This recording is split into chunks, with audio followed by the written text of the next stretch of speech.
अच्छा भाई, बहुत से भाइयों का कमेंट था कि भाई फ़ैन को ग्रीसिंग कैसे करें। तो ये पुराना पंखा है, 15 साल हो गया है, पोलर कंपनी का है, कलकत्ता वाला।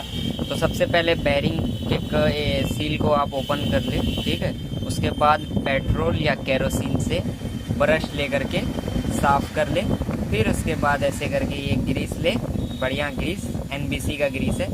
इसको आप ऐसे लगा दें, लगाते जाएं और ये आपका पंखा ग्रीसिंग हो जाएगा। ठीक, धन्यवाद।